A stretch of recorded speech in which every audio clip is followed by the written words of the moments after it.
Anak Saifuddin bongkar rahasia bapaknya. Wah, serem kali ya. Serem ya.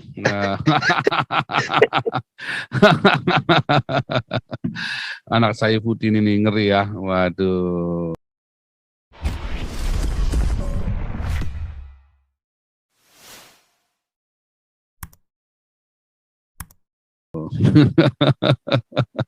Ini tapi sebelum, nah ini ada berita, ini baru saya dengar ini ya, Puji hati-hati nih. Akhirnya Andi Simon nggak jadi ke neraka karena sudah berdamai dan cabut berkas. Luar biasa. Terima kasih Puji hati-hati, malah saya belum baca ini ya. Gitu ya, sama hamba Tuhan kok saling laporkan ke polisi. Nggak bisa debat, kalah debat lapor polisi, bikin malu aja. Jangan, tapi memang ada kabar buruknya juga ya, kemarin di Simon pelayanannya di stop. Itu juga nggak boleh juga orang Islam, kita mau gubrak juga hari ini ya. Kita kembali ke laptop, ini Pak Pontonya masih sibuk, enggak masalah. Kalau gitu kita reschedule nanti, terima kasih nomor handphonenya Pak Lenis, kayaknya saya sudah punya deh Pak Lenis ini sama, cuman dulu saya telepon, cuman dikira cari sumbangan kali ya, padahal saya nggak pernah minta-minta sumbangan di telepon. Oke, nggak apa-apa. Terima kasih Pak Putih. Hari ini kita adalah tema kita akan bicara anak Saifuddin bongkar rahasia bapaknya. Waduh, senengnya bikin isu, nggak apa-apa. Cuman sekedar judul ya, cuman sekedar judul saja. Ini ada yang bilang jangan saling menjatuhkan ini bentar nih.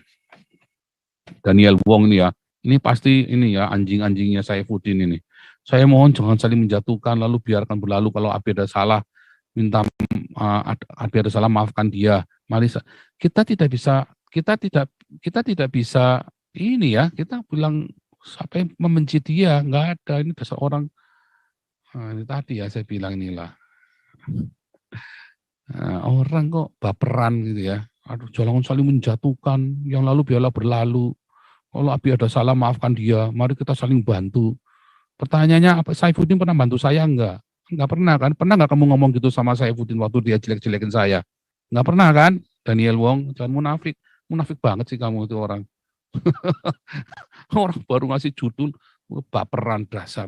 Itu orang Kristen munafik ya. Munafik. Orang-orang itu tuh bikin enak tau enggak? Munafik. Orang baru ngasih judul, bilang mau saling menjatuhkan. Kamu ini anjingnya Saifuddin apa? Anjing-anjingnya Saifuddin. Saya memperingatkan Anda semua jangan belain saya ya ketika orang jelek-jelekin saya. Biar Tuhan yang bela saya. Jangan belain. Ya, kan saya bekerja untuk Tuhan, biar majikan saya yang bela, jangan Anda. Jangan. Aduh. Jadi kita nggak jelek-jelekin Saifuddin, kita nggak pernah jelek-jelekin dia, kita cuma jawab tuduhannya dia. Masa orang jawab tuduhan nggak boleh? Tuh saya kalau nggak jawab, tuh berarti saya mengiyakan. Nanti kalau, ayo jawab, kalau saya diem aja, nanti kalian semua teriak, ayo jawab dong itu tuduhannya. Begitu saya jawab, katanya saya menjelek-jelekan. Dasar kutu kupret ini anjing-anjingnya Saifuddin sama Gilbert ini ya. Kutu kupret semua anjing-anjing. Makanya Anda kalau saya lagi jelek-jelekin jangan belain saya. Jangan. Biar Tuhan yang bela saya. Kalau orang jelek, saya pernah cerita ya di sini ya. Pernah ada orang sengaja mau menyebarkan fitnah, dia ya, saya akan hancurkan kamu. Orangnya mati ya. Orangnya mati. Saya nggak pernah doain dia mati. 2 kali ya. 3 kali ya. 3 kali orang mau hancurkan saya. Yang 1 mati, yang 2 mati, yang ketiga kecelakaan. Ya. Saya nggak pernah balas. Saya cuma mengklarifikasi saja, nggak pernah mendoakan yang jelek juga, nggak ngancam juga, bukan. Saya lagi cerita, artinya apa? Tuhan yang bela saya. Dan lagi pula saya akan diberkati kalau saya difitnah. Cuman kalau mengklarifikasi, saya kudu mengklarifikasi. Ya, kenapa setiap kali? Ya karena setiap kali selalu ada tuduhan baru. Setiap kali muncul ada tuduhan baru loh. Apalagi nih, ya, bisa saya jawab. Sampai akhirnya orang-orang Islam juga ikut meneruskan, katanya saya beli mobil dari donasinya KC.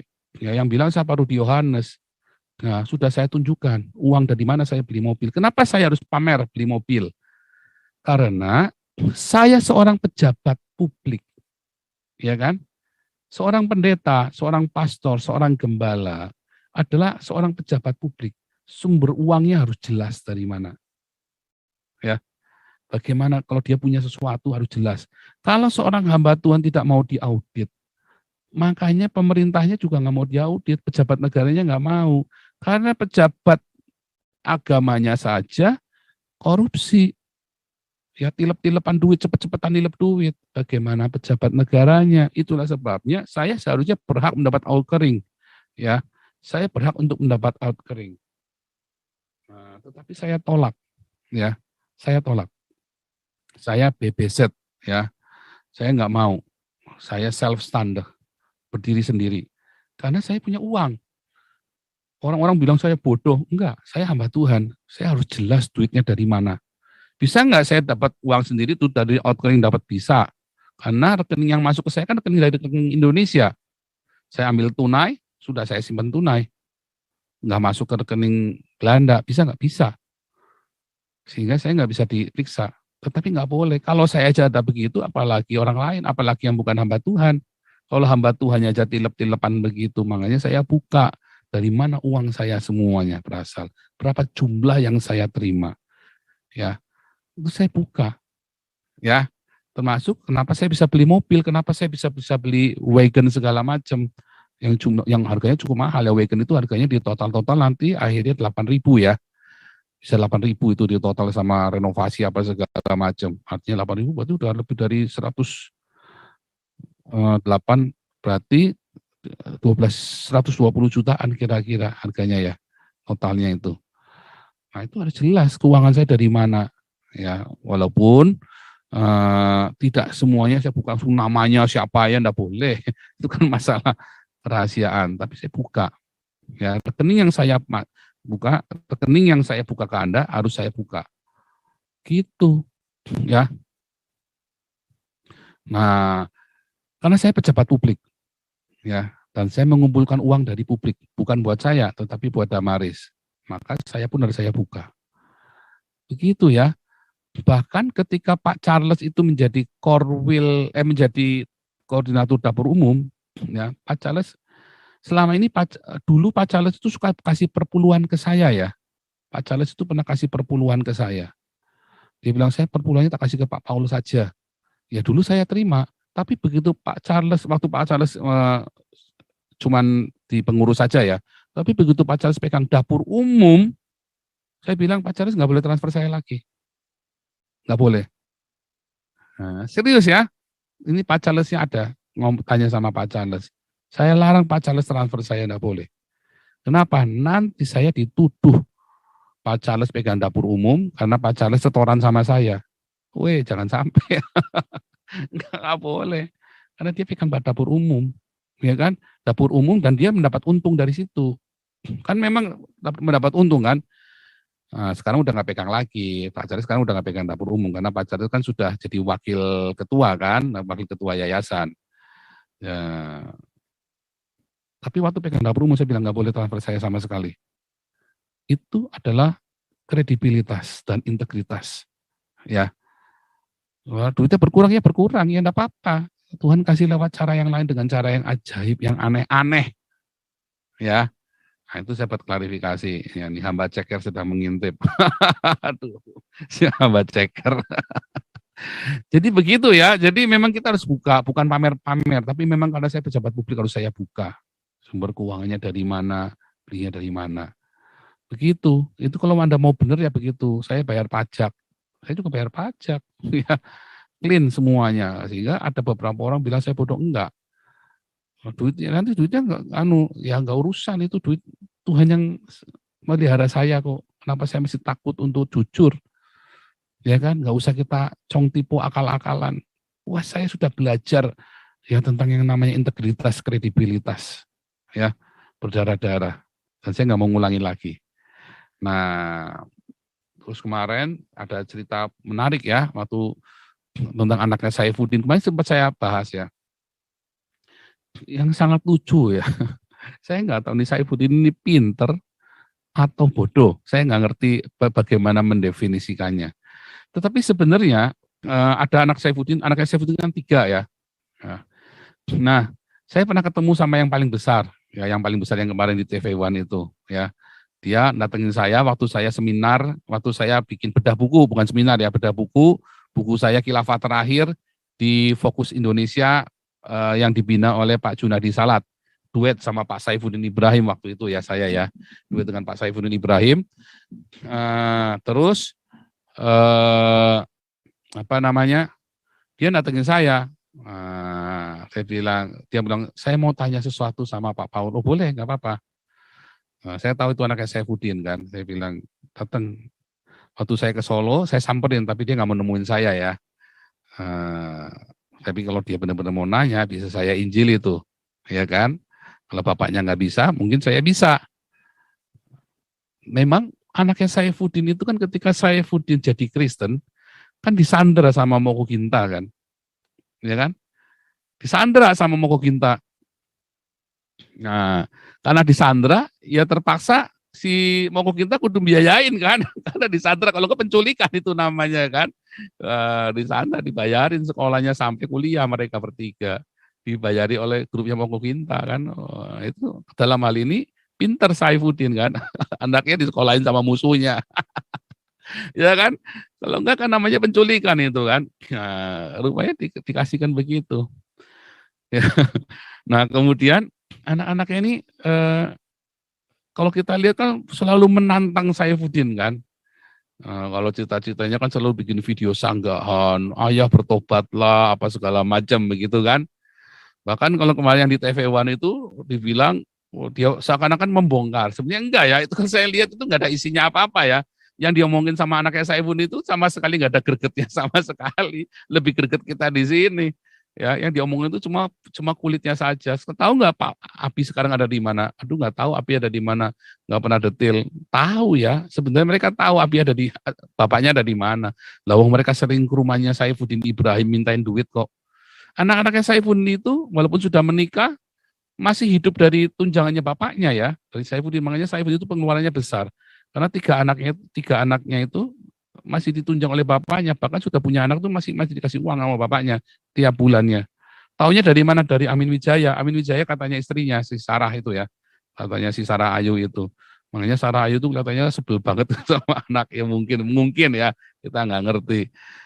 Tapi apapun ya, kita melihat ya, anak-anak ini memang saya lihat memang mencoba melindungi bapaknya ya. Melindungi bapaknya. Anak-anaknya ini memang nampaknya sebenarnya sayang sama bapaknya. Tapi katanya ada behind skin di dalam sana ya, katanya Amin Wijaya. Nah, tanya sama Amin Wijaya aja tuh, ada behind skin-nya. Kenapa anak-anaknya Saifuddin tidak mau jadi Kristen? Ya, saya juga tahunya dari Amin Wijaya ya dulu ya. Tapi saya bilang sama si Amin Wijaya, langsung saya counter ya. Ya itu urusan rumah tangga mereka, kita nggak boleh campur. Ya, setiap orang punya rahasia, saya juga punya rahasia. Bedanya ada orang yang rahasianya ditutup rapat-rapat, karena dia belum siap berdamai. Kalau saya enggak, kalau saya mau open-openan aja, belak-belakan aja, karena saya sudah berdamai dengan masa lalu saya. Jadi enggak semua. Ya, nah,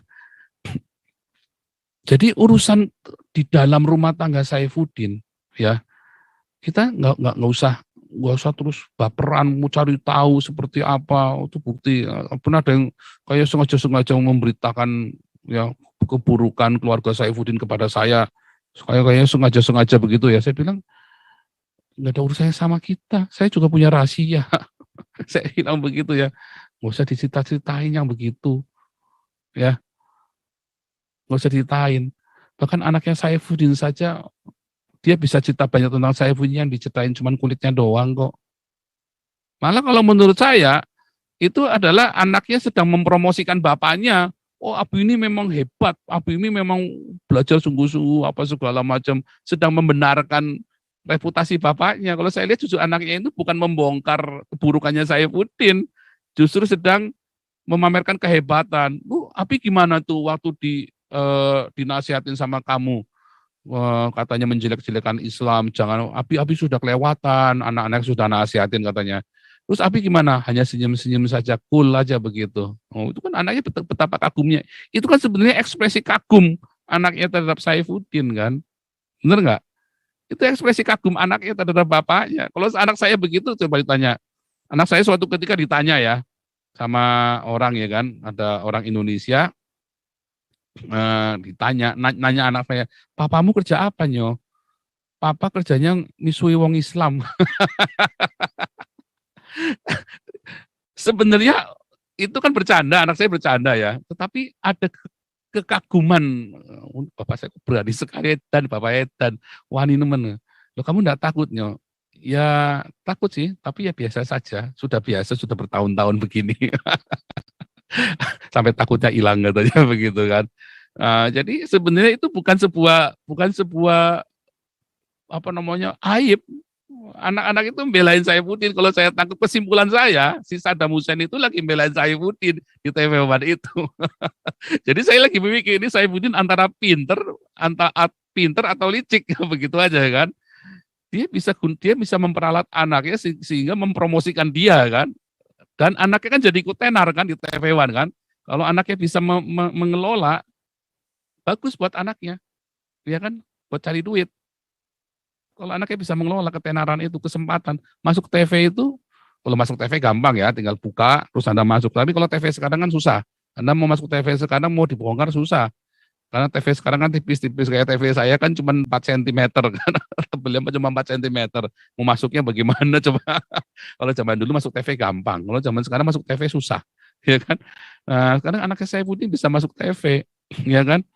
Kesempatan, apalagi itu TV One kan, kesempatan dia bikin video-video yang ini bisa cari duit, dia bisa bikin video sendiri dari YouTube. Kalau dia misalnya kayak saya nih, saya ada 100.000 subscriber kan, saya bisa dapat uang kurang lebih 8 juta sebulan. Itu kan bisa buat hidup kan, kalau di Indonesia ya, kalau di sini mah kurang. Kalau di Indonesia bisa buat hidup 8 juta sebulan, itu gajinya manajer itu kan, gaji 8 juta sebulan kan. Anaknya saya Saifuddin kalau nggak salah tinggalnya di Solo ya, kalau nggak salah. Masih di Solo ya. Nah, jadi bisa cari duit ya. Begitu ya. Jadi saya melihatnya justru positif ya. Tolong teman-teman jangan lupa di-subscribe dan di-like. Kurang ajar kalian ya.